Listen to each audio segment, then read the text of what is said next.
Lumière Kaboulo TV, Lumière Kaboulo TV, Lumière Kaboulo TV. Réflexion avec R9, Fabrice R9, Fabrice. Mobali Madeo, Balingaka, moi c'est Lolenga Ninyango, Nengosa Salanga Yeleki Makasi, Kaboulo TV, yo, Lumière Kaboulo, réflexion. Réflexion, double CD Fantomas, Mayo. Il est là, il a toujours. Barbito s'abonner, chaîne les amoko. Ça c'est dit, Maboko, t'as un an à s'abonner.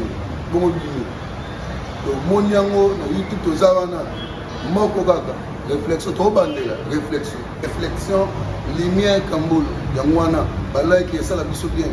Tous en ciment pour. Et ça la G. Bongo. Toujours. Réflexion, Lumière Kambolo TV. Chaîne les amoko, vous s'abonner, vous avez décidé Lumière Kambolo TV. Bonjour, Nabiso Banso. Les Alingan de Konabino, Nabengami na Kombo ya Kambulu. Na salaka na émission na chaîne télé Oye Bengami Réflexion. Chaque samedi na 19h30. Mbote na bandeko nyonso toza batali pe balandi ya réflexion nga love na ye lisusu na motuna na kati ya réflexion na biso. Motuna eza ke mobali azalaki na mwa bozwi na ye aye kobala mwasi ya liboso, mwasi wana aide lisusu mobali na ndenga kotravaye bakomi lisusu na bozwi koleka. Sima nango mobali aye kobala deuxième femme baboti. Mais mwasi oyo mibale akutaki deja mobali na mwasi mosusu pe na bozwi na bango.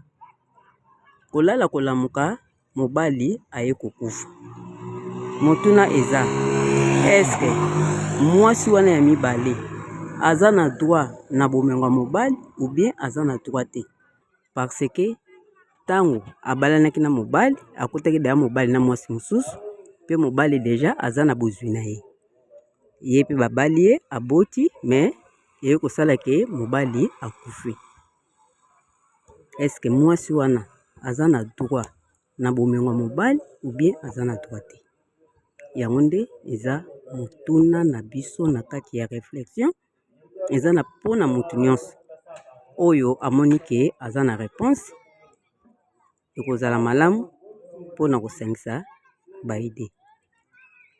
Tokutani mbala nsima.